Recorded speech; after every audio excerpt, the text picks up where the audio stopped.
Back, everybody. You know, our first guest, she's a resident. She's here, our resident registered dietitian, and she's an open nutrition consultant. Her name is Fiorella DeCarla, and she joins us today to show us about some healthy meals for one, and discuss a series about Fiorella Eats. Welcome. Thank you. Thank Fiorella you. Eats. That's a whole nother thing that you started. Is it a blog? Yes, it's a food blog. Oh, and okay. so Fiorella Eats is basically an exploration of New York City food culture through my eyes, through my taste buds. So the angle is it's everything that I find interesting to me in terms of food, restaurants, cultural events related to food. And because I'm a dietitian, I can give you kind of the healthy angle on it. And so you travel around to these different places, and they let you come in, you taste it, check their food, and yes. taste it and all that stuff. Well, yes, and what I did recently, actually, is go to the Big Apple Barbecue Festival in Madison Square Park. So it was pitmasters from all over the country, right? And so we, went and we tasted. And my idea is, with the message I'm trying to come across with my food blog is that you can be healthy and eat those things. Yeah. Everything in moderation. Everything in moderation. I keep telling people. Yeah, it's a non-diet approach to eating. Tell myself too. Yeah, it's a non-diet approach to eating, so it's a way of eating in a way where it's non-stressful and balanced, so you get all your nutrients in. So where do we get a chance to see that blog? So you go to FiorellaEats.com, and on this FiorellaEats.com as well, I have a series of videos called Meals for One. Meals for One. And they are easy to prep meals for people who need something to eat when they go home in the evening without doing takeout all the time. Because that's one of the things that people always say to me is, what do I do with when I'm alone? Why cook? Who cares? And how do I do it? It takes so long. Well, I came up with an idea for Meals for One where you do a lot of the prepping on Sunday. And here are some of the examples of some of the things that we can do. These happen to be the sides that go along with my main meals. If you go onto my blog, you'll see the main meals. But these are just healthy sides. And the one thing that I've learned is... Are they props or are they edible? They are edible. And, and you can have a little tasting at the end too. Okay. And so, She specifies as at the end. Don't do it now. Don't do it right now. It's going to be anticlimactic. So, so these are basically constructed in such a way where the nutrient content of each of the items in the specific dish complement and allow the absorption of the other vitamins in the dish. And so the idea is that a lot of these things can be prepped ahead of time on Sunday.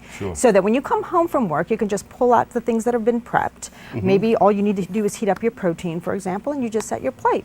I like that. Just go to the refrigerator. This could be couch food too. Yep. And so it is. Very healthy. It is. You can actually kind of like make these in different variations, and the complementary, I'll show you.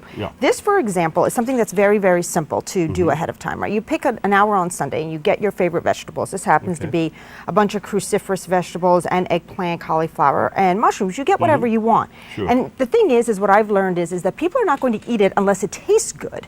And healthy eating does not have to taste badly. It can be full of flavor. Well, people always think that, it has to, people eat for taste. Yes. People think that if it's bitter, it's not healthy, it doesn't taste good, Yes. But it's nutritious if it's kind of bitter. But you have nutritious things that taste good also. Yes, absolutely. And so what you put on it is very important too. And the way that you cook it can enhance the flavor. So roasting vegetables or grilling vegetables enhance the flavors a lot more than just steaming them. People think diet food, steamed vegetables.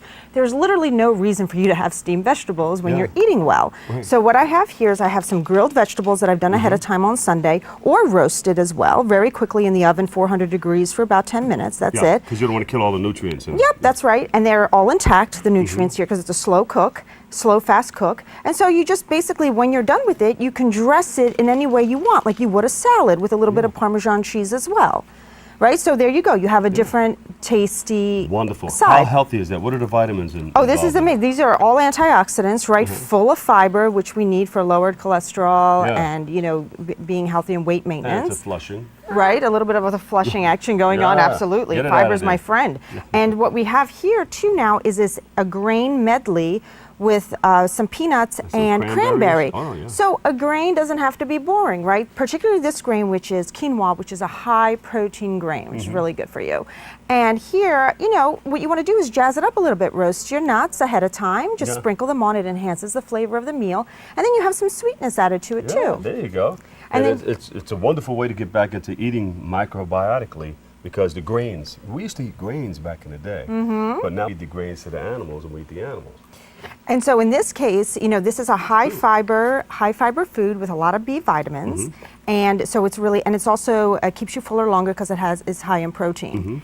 And then moving over to here, what I have is a kale salad with strawberries. And people don't think about adding fruit to their salads, which is actually quite interesting. It doesn't look juicy. I like it. They look great. And it's light too. It is very light. And so what you want to do is you want to have a dressing on this that is not a non-fat dressing. We don't do non-fat things. We need certain fat in items in order to absorb some of the fat-soluble vitamins, which are A, D, E, and K. And this happens to have a lot of A in it and a lot of K in it, okay? So if you would have a non-fat dressing with this kale salad, you would not be able to absorb the vitamins. Now, could you go ahead. So forget about fat-free dressings, forget about fat-free dairy, make sure that it has some fat in it so you can absorb your vitamins. And can you grill like a piece of salmon and chop it up and put it in? Absolutely. Oh my God, that is a great idea. That's the perfect thing that you can do here. You can actually also grill your strawberries and grill your fruit and put it on there. Have you ever done that? Not yet. Yeah. But I'm going to try it. That's right. So when you go to a cookout and people are grilling, it's not necessarily all meat. No, You not can at say, all. Hey, you can bring your own and say, hey, let's grill some of this. Peaches are great and are in season. Grilled you can put them on a peaches. grill. Did you ever They're try that? delicious. Lou, did you ever try grilled peaches? See? Delicious. They're amazing, and you can just put them on your salad just to enhance the sides. So see, so far, healthy eating does not have to be boring and lack of flavor. And if you look at this too, if you watch how interesting this is, this can also be a meal, right? If you think about it. Definitely can. There we are. And that would be a nice meatless meal, right? So now what I have here to bind all of this together, because the topping is very important, right? How do you jazz things up, whether it be salads or vegetables or your pots, anything. So what I have here is one of my favorite flavor combinations, which is a pesto. Okay, now the pesto, I have a recipe for pesto that I make homemade that you can find on my blog. Homemade pesto. Yes, being Italian, we do a lot of pestos. Hey, And a lot of variations of it too. Actually, what I'm going to do here is I'm my going to get Italian family listening. Hey, check it out and watch it. So used to saying listening.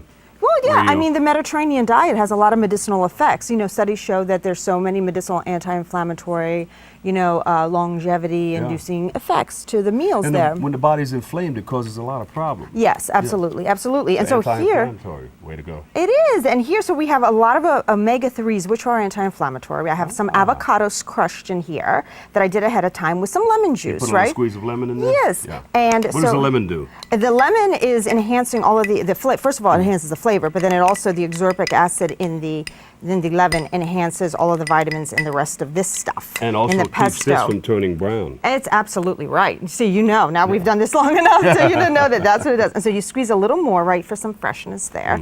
And you can make it as thick or as loose as you like it, depending on how you're using it. Are you using it as a spread on your sandwiches, or are you using it as a dressing? Sometimes I like it thick, sometimes I like it loose. Yes, and so you can put it on your dressing, you can put it on your vegetables, Yes. and then on top of it, you can sprinkle some Parmesan cheese as well. There you go. That's what I'm talking about. Look at this. Do you want to taste Kicking this? it up a notch. Smell that. Look how fresh this smells. Would you like to taste this? This is yes, the pesto. yes. This is like fresh. Can I use my finger? Oh, sure. How's that? Isn't that great? Could you imagine your salad and your vegetables covered in this? It makes you want to suck it. It is great. It's delicious. This is That's very good. Yes, and so you can do different variations of pestos with different base of nuts. For example, this one's pistachio is one of my favorites. You roast the pistachios and make the pesto from that. Technically, from northern Italy, they do it classically with a pignoli nut. You know about the pignoli nuts, right? But you can do any nut. You can do various, and you don't have to do basil all the time. Sometimes you can do arugula, and you can change your green as well to give it more of a peppery kick. I like it. I like it. So you have your blog going on. Yes. Talk one more time about your blog. Yes. So again, it's you go there and it's through my eyes and through my taste buds, the New York City food scene with the restaurants, the food festivals, the cultural events, anything related to food. I love and I show. I love it. And you have a website also. Yes, it's FiorellaEats.com. Fiorella, give her a big round of applause, everybody. FiorellaEats.com. And we're going to eat too. We'll give you a chance to taste this too. You at home. All right, man.